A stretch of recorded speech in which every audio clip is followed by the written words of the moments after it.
Muy buen día, mi nombre es Jacqueline Vivas, soy enfermera de la unidad de cuidado intensivo del Hospital Universitario Fundación Valle de Lili. En esta oportunidad voy a hablar acerca de un tema que es de suma importancia y es el delirium y ACV. Normalmente el delirio es un tema que ha sido subestimado en las unidades o en el ámbito hospitalario, pero cuando hablamos de delirio y ACV, el riesgo de que los pacientes lo presenten se incrementa. Yo lo voy a hacer a través de una introducción que incluye una definición, unos tipos de delirio, una epidemiología, unos factores de riesgo que incluyen unos factores predisponentes y precipitantes, una fisiopatología, algo de pronóstico y prevención y unos aspectos a tener en cuenta y finalmente unas conclusiones. El delirio es realmente muy frustrante para el paciente y puede generar muy malos resultados porque lo saca de su contexto real.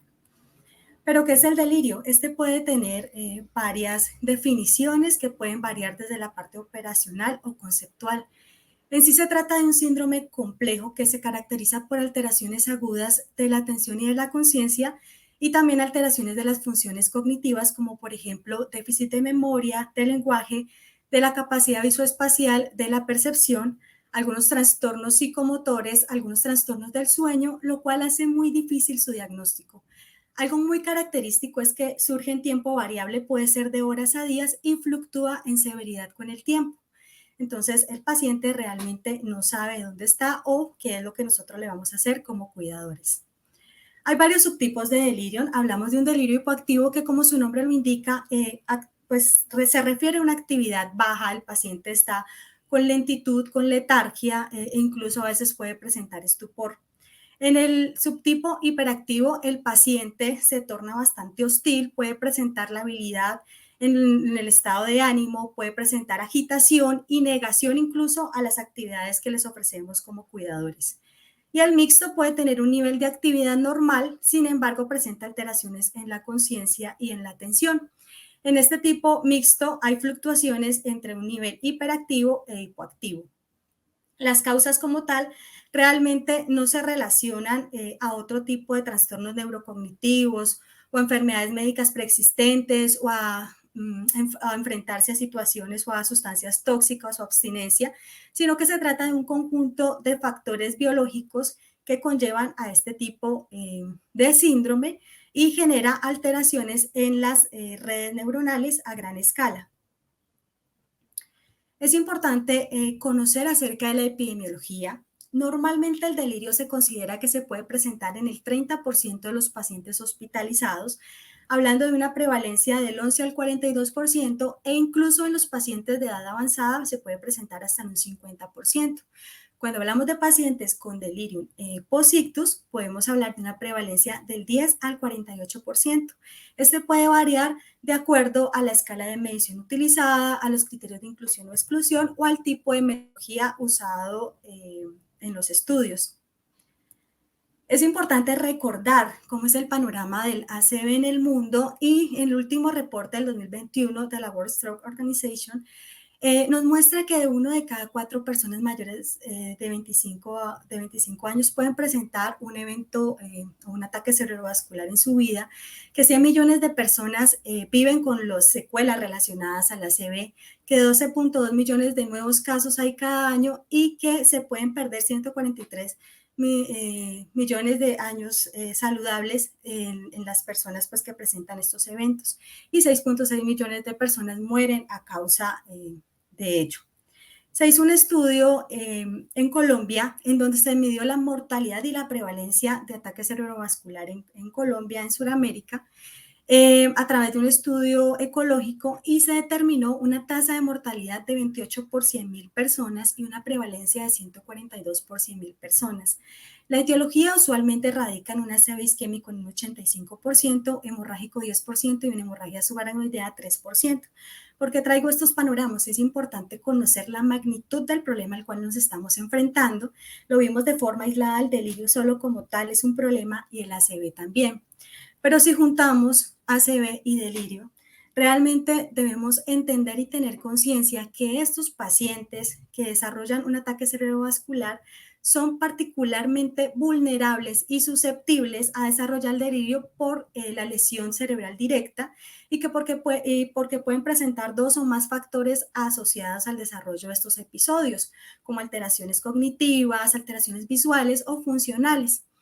Pese a que se ha determinado que en este tipo de población se presentan episodios de delirio, realmente no hay como unas recomendaciones claras relacionadas con la prevención y el manejo. Y se ha determinado que los resultados clínicos a corto y largo plazo son negativos si no se hace nada. Hay unas guías disponibles, pero estas podrían realmente estar limitadas para implementar en pacientes con secuelas de ACV. Entonces nos preguntamos cómo podemos prevenir el delirio post-ACV. Inicialmente es necesario reconocer cuál es la evidencia disponible con la cual se cuenta respecto a estos resultados. Y traje a colación este estudio, es un estudio desarrollado publicado en la Revista Europea de Enfermería Cardiovascular, en donde se hizo una recopilación de varios estudios relacionados con delirio en pacientes con ACV hemorrágico e isquémico. Este es un estudio muy interesante porque recopiló varios de los hallazgos que han sido encontrados en otros estudios. Entonces, el objetivo de este estudio era responder básicamente a tres preguntas.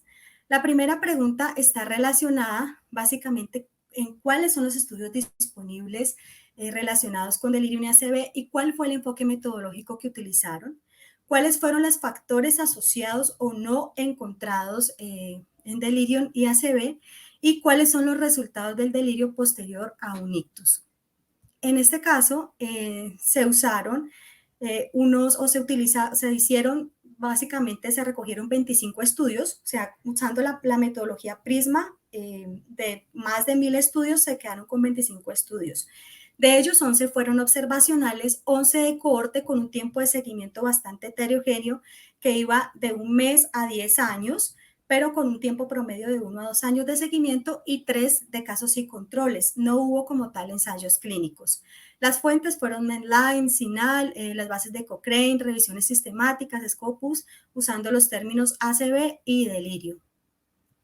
Es importante que tengamos en cuenta que para hacer la recolección de la información se usaron unos instrumentos de medición que son bastante heterogéneos de por sí. En algunos de ellos o en algunas investigaciones se usó como base el Manual Diagnóstico y Estadístico de Desórdenes Mentales desde todas sus versiones.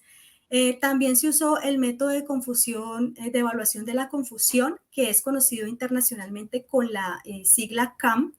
También se usó la CAM-ICU, esa es una escala que fue adaptada a las unidades de cuidado intensivo y tiene como ventaja que se pudo usar en pacientes con limitaciones para la comunicación y fue bastante fácil de usar entre el personal médico y de enfermería. También se usó la escala de síndrome cerebral orgánico, la escala de clasificación de delirio, la escala de clasificación de delirio revisada, el test abreviado y en alguno de los estudios simplemente se diagnosticó delirio cuando el paciente presentaba algún trastorno mental.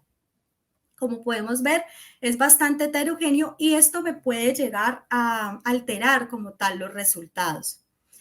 Con respecto a los resultados, como les mencioné, se incluyeron 25 estudios, la mayoría fueron europeos, se desarrollaron en general en unidades de ictus y también en unidades de cuidado intensivo. Los datos de prevalencia en los estudios variaron del 10 al 48% y en ellos se determinaron una serie de factores predisponentes y precipitantes. Voy a pasar a mostrarles los puntos más importantes relacionados con los factores predisponentes y precipitantes. En esta tabla podemos identificar unos factores predisponentes asociados o no al delirium post-ictus. Entonces, en esta columna tenemos resultados significativos asociados con la ocurrencia de delirio y en esta columna tenemos resultados no significativos asociados con la ocurrencia de delirio. Aquí hay unas variables que incluyen factores individuales, condiciones neurológicas y más adelante vemos otras variables. Y en esta parte los estudios que tuvieron en cuenta estas variables. Como podemos ver en los factores individuales, los que más ampliamente han sido estudiados son la edad avanzada y el género. En esta efectivamente se mostró que la mayoría de los estudios mostró que había una asociación entre edad avanzada y desarrollo de delirio, mientras que el género, como se había mencionado previamente o se había evidenciado previamente, estaba relacionado, en este estudio dio no significativo. Vieron otras variables como fumar, el consumo de alcohol, la pobre visión, la pobre audición, sin embargo, son muy heterogéneos en sus resultados. Cuando hablamos de condiciones neurológicas, básicamente se tienen en cuenta el territorio de la circulación. Entonces se pudo determinar que la isquemia ocurrida en la zona anterior estaba relacionada con el desarrollo de delirio. Con respecto a la naturaleza del ictus, si era isquémico o hemorrágico, efectivamente el ACV hemorrágico se mostró mayormente relacionado con la ocurrencia de delirio. También tenemos en cuenta la lateralidad. En los estudios se ha determinado que si tiene isquemia del lado izquierdo, también tiene mayor riesgo de delirio, y la severidad del ictus, entre más severo, mayor relación hay de presentar delirio. Al igual también se relacionó la atrofia cortical, que también va de la mano con algo pues de la edad avanzada. Otras condiciones médicas, como cuáles, la demencia, el Alzheimer, realmente estas condiciones de deterioro cognitivo previo al evento también están relacionadas con el mayor riesgo de presentar delirio. Bueno, tenemos otras variables como un stroke previo que realmente no mostró mayor relación, es más bien resultados heterogéneos. Y tenemos finalmente otras variables pues que no fueron relacionadas con otro tipo de comorbilidades. Cuando hablamos de medicación, el alto número de medicamentos sí fue relacionado con delirio, pero algo que quiero que nos detengamos es el uso de medicamentos anticolinérgicos. El uso de medicamentos anticolinérgicos se ha evidenciado y eso tiene una explicación fisiopatológica que les voy a mencionar más adelante. Se ha evidenciado con el desarrollo de delirio, pero en este estudio pues realmente está como un 50-50. Cuando hablamos de los factores predisponentes, es importante tener en cuenta que cuando el paciente ya entró con una disfunción marcada, cuando tiene un bajo nivel en la escala de funcionalidad, entonces ya de por sí tiene riesgo de hacer delirio, cuando tiene complicaciones médicas y cuando presenta durante la hospitalización infecciones relacionadas a infección pulmonar o a infección del tracto urinario. Eso también tiene una explicación fisiopatológica. Creo que lo tengamos en cuenta porque son los factores de riesgo más importantes a considerar.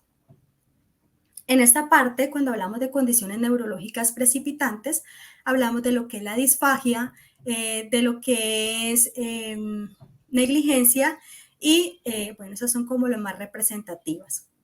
Una vez hemos determinado cuáles son los factores precipitantes y predisponentes, vamos a revisar cuáles fueron los resultados de estos pacientes con delirium postictus. Se pudo determinar resultados a corto plazo y a largo plazo. Cuando hablamos de resultados a corto plazo, sin duda alguna, los resultados desfavorables estaban presentes y se asociaban con delirio. Entonces, estos pacientes con ACV y delirio tienen resultados desfavorables a corto plazo. Además, tienen un peor pronóstico cuando tienen una escala de ranking modificada a la admisión, cuando tienen una peor escala de ranking modificada a la alta, cuando también presentan o tienen mayor riesgo de presentar complicaciones médicas como neumonías, infecciones del tracto urinario, retención urinaria, infecciones de miocardio y otro tipo de injurias, desórdenes metabólicos. Y algo muy importante que nos quede así presente, estos pacientes tienen mayor riesgo de mortalidad que otro tipo de pacientes.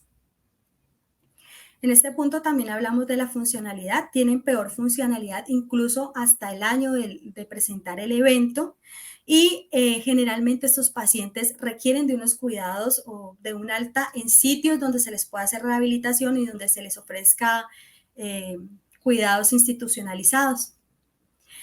Una vez tenemos en cuenta estos factores, es importante reconocer que algunos de ellos son no modificables, o muy poco modificables, pero en cambio hay algunos sobre los que podemos actuar, que más adelante les voy a hablar sobre la prevención. Si tratamos el tema de la fisiopatología del delirio, este estudio es muy importante porque aparte de que nos muestra algunos conceptos claros sobre lo que se conoce y se desconoce acerca del delirio, él nos muestra que la fisiopatología del delirio tiene dos hipótesis grandes, ¿sí? Una es básicamente la hipótesis de la neuroinflamación y la otra es la hipótesis del desequilibrio en neurotransmisores. Cuando hablamos de la neuroinflamación, es importante que tengamos en cuenta que el ACV desencadena dos tipos de inflamación. Una a nivel local, que se refiere a la activación e infiltración de células inmunitarias, que esto me va a generar una serie de desencadenantes como mediadores inflamatorios y me va a producir esto, y esto está asociado al delirio. Cuando hay una infección, esto desencadena también inflamación a nivel del sistema nervioso central, que es lo que ocurre, perdón, cuando hay infección, es lo que ocurre con un paciente que no tenga CV y que se infecte a nivel hospitalario, puede presentar deterioro cognitivo y alteración en el comportamiento por el mismo mecanismo. Y también se puede presentar una inflamación sistémica, que incluso a estos pacientes se les puede medir dos mediadores inflamatorios importantes como la interleuquina 6 y la PCR, la proteína C, sí, la proteína C reactiva, que me puede indicar un peor pronóstico para este tipo de pacientes. Y la otra hipótesis es el desequilibrio de neurotransmisores. En este sentido, hablamos que el ACV, o digamos que la cadena colinérgica está relacionada, o la vía colinérgica está relacionada o involucrada con lo que es la memoria, las funciones y la funcionalidad. Entonces, cuando hay un ACV, él puede interrumpir estas vías colinérgicas y al haber deficiencia de acetilcolina, se puede presentar deterioro cognitivo. Además, también es importante tener en cuenta que se debe considerar que estos neurotransmisores presentan como un balance. Entonces, si yo tengo bajo colina con exceso de dopamina o de serotonina o incluso de norepinefrina, esto me puede representar un delirio hiperactivo. Por esta razón, los medicamentos anticolinérgicos también se han relacionado con mayor predisposición a delirio. También el cortisol se ha relacionado con un aumento del delirio, ya que una vez se ha instaurado el ACV, también se ha documentado un incremento del cortisol y se ha relacionado como un factor.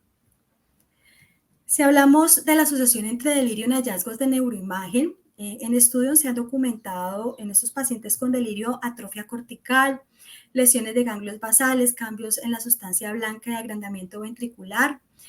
También se ha documentado disminución en la perfusión cerebral en varias áreas corticales y subcorticales. Y pues esto también se ha relacionado de alguna manera con la producción de delirio.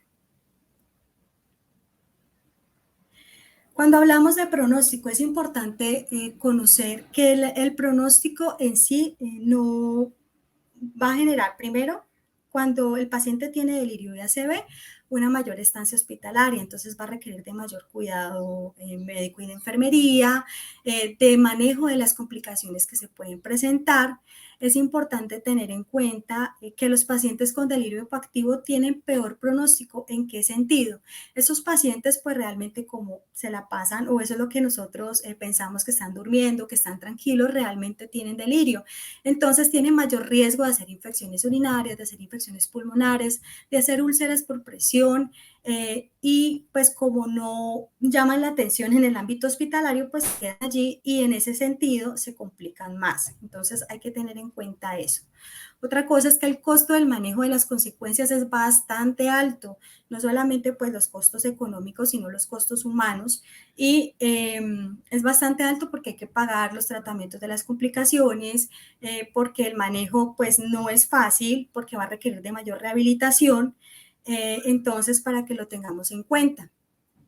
Y se ha identificado, y les voy a contar, que un paciente que presenta una ACV más delirio tiene una mortalidad mayor 5 veces más que un paciente que no tiene que tiene ACV, pero no presenta delirio. Cuando hablamos de estancia hospitalaria, un paciente con ACV más delirio tiene incluso más o menos un promedio de 9 días más de estancia hospitalaria que un paciente que no presente delirio con ACV. Y si hablamos de esos pacientes que requieren salir a un área de cuidado especial, tiene 3 veces mayor riesgo un paciente que desarrolla delirio. Hablando de lo que es la calidad de vida y el resultado cognitivo, esos pacientes tienen un riesgo de demencia, de desarrollar demencia en los 2 primeros años de instaurado el evento y de tener, pues, por lo tanto, un peor resultado cognitivo y de calidad de vida. Si hablamos de prevención, como les mencionaba, pues realmente hay factores sobre los cuales no podemos actuar, pero hay factores sobre los que sí. Entonces, cuando hablamos de reducir esos factores de riesgo modificables, sí nos compete completamente al personal de salud. Y en ese sentido, uno de ellos es la reorientación, es poder ubicar al paciente todos los días en donde se encuentra, cómo se llama, qué día es, si es de día, si es de noche, porque obviamente en el ámbito hospitalario se pierde esa noción del tiempo. Si tuvieran la oportunidad de ser acompañados por sus familiares 24/7, como en algunas instituciones lo están haciendo, sería genial porque ellos ven o pueden interactuar más fácilmente con sus familiares, favorecer esa higiene del sueño, evitar ruidos fuertes, la luz en la noche, pues que no les permite dormir, manejar el dolor adecuadamente. Rehabilitación temprana es bastante crucial en este proceso. Lograr una adaptación visual y auditiva. Normalmente, pues los pacientes con ACV quedan con esas secuelas visuales, auditivas, disfagias, con afasias, con ataxia, con hemiparesias, hemiplegias. Entonces, es poder comenzar a reintegrar al paciente a su vida normal o casi normal, y evitar la sujeción, pues porque ellos se van a sentir un poco agredidos si no es necesaria. Cuando hablamos, de una nutrición y una hidratación adecuada. Cuando hablamos de uso de medicamentos, no hay estudios específicos en este tipo de población con ACV, pero sí se ha identificado que el uso de neurolépticos como los antipsicóticos como el haloperidol sí funcionan en el control de los pacientes con delirio, y el uso de la desmetomidina como parte de sedación consciente, obviamente teniendo en cuenta los riesgos que tiene el uso del haloperidol como la prolongación del QT y efectos extrapiramidales. La risperidona y la quetiapina no se recomiendan ya que se han asociado con incluso el desarrollo de ACV, entonces pues no se recomienda en un ACV ya establecido. Y lo otro es identificar factores predisponentes y precipitantes. Entonces, como ya sabemos que las infecciones están relacionadas y tienen una explicación fisiopatológica, entonces evitar infecciones, evitar hipoxemia y evitar alteraciones electrolíticas. Y bueno, hay que considerar unos aspectos. Realmente algunos síntomas comunes de ACV no han sido escasamente investigados. Entonces, por ejemplo, pacientes con afasia, pacientes con demencia, y han sido escasamente investigados realmente porque se considera que es difícil de medir este tipo de secuelas neurológicas con estas escalas. Sin embargo, ya les voy a hablar de una herramienta que está validada en ICTUS y sí se ha considerado en algunos estudios que la afasia es per se un factor de riesgo al igual que la demencia, mientras que en otro pues se ha considerado que no. Algunos estudios han excluido pacientes con un Glasgow menor de 5 y esto ha generado subregistro en los pacientes con delirio hipoactivo. Falta de estudios y reportes en varios centros. Realmente, de por sí, el delirio está subregistrado y subvalorado. Entonces, con mayor razón, tenemos el reto de estudiarlo, incluso el delirio en este tipo de población que tiene altísimo riesgo de complicaciones. Dentro de las herramientas actuales, se recomienda el uso de la cama ICU, ya que, como les mencioné, se puede usar en pacientes incluso intubados que tienen, pues que no se pueden comunicar, entonces de alguna manera nos permite abordar este tipo de pacientes. Esa es la escala CAMA-CIU. Entonces tiene unos criterios donde se mira el inicio agudo o curso fluctuante del estado mental, la inatención, la cual se mide a través del examen de tamizaje para la atención, que es visual auditivo. El pensamiento desorganizado se hace a través de preguntas y el paciente puede responder sí o no con la cabeza, no necesariamente tiene que emitir lenguaje, entonces de alguna manera se puede adaptar a este tipo de pacientes. Y ya para terminar, como conclusiones, es importante que el personal de enfermería se apersone o nos apersonemos de este tipo de pacientes, ya que estamos a la cabecera, en contacto estrecho con él, podemos detectar, prevenir y manejar este tipo de complicaciones. Entonces, podemos tener influencia total sobre los factores modificables que ya les he comentado. Se requieren mayores estudios estandarizados en cuanto a instrumentos. Como ustedes pudieron ver, cada uno ha usado un instrumento diferente y cada uno puede captar diferentes prevalencias. Las frecuencias de medición, algunos estudios lo hacen una vez por semana, otros lo hacen todos los días por los 5 primeros días, que es lo que se recomienda, otros lo hacen 2 veces en el día teniendo en cuenta la naturaleza fluctuante del ACV. Entonces, poder estandarizar eso. ¿Qué variables se van a buscar? Analizar por tipo de ACV, porque el comportamiento es diferente, hacer análisis por subgrupos. Bueno, esto de la frecuencia ya lo mencioné. Esta evaluación del delirio debe tener un enfoque multimodal, no solamente mediante la aplicación de instrumentos, sino también con una valoración clínica adecuada. Es importante también entender que sí, que las herramientas de alguna manera sí limita el uso en pacientes con ACV, pero que podemos hacer uso, por ejemplo, de la cama ICU, que se ha considerado que un paciente con ACV puede desarrollar delirio hasta en un 48% con los peores resultados funcionales y de mortalidad que otro tipo de paciente. Sin embargo, es poco estudiado, o sea, es el que peor le va de todas las poblaciones de pacientes y no lo estudiamos. Hay un estudio que pues cuestiones de tiempo no les voy a mostrar, pero en este no usaron escalas de medición, sino que hicieron modelo de riesgo. Entonces ellos ya identificaron unas variables relacionadas, hicieron 3 modelos de riesgo y tomaron un modelo de riesgo de 4 variables que incluían la edad, si tenía infección o no, la severidad del stroke y la naturaleza del ictus. Y con eso pudieron tener una sensibilidad del 76-80% y una especificidad del 98%. La escala CAMA-ICU tiene una sensibilidad del 78% y una especificidad del 96%. No tiene muy buena sensibilidad, pero pues es como lo que más se adecua en este momento. Estos modelos de riesgo podrían ser un material de estudio para ser desarrollados en nuestros pacientes. Pues ahí los invito como para que pensemos de pronto en estudios de investigación futuros. Y para terminar, quiero que nos quede este mensaje. El ictus tiene un pronóstico particularmente malo, ya que se asocia con mayor duración de la estancia, discapacidad y mortalidad. Y estas tasas de delirio van incluso del 2 al 66%, pero todo radica en la heterogeneidad de cómo estamos midiendo este tipo de síndrome.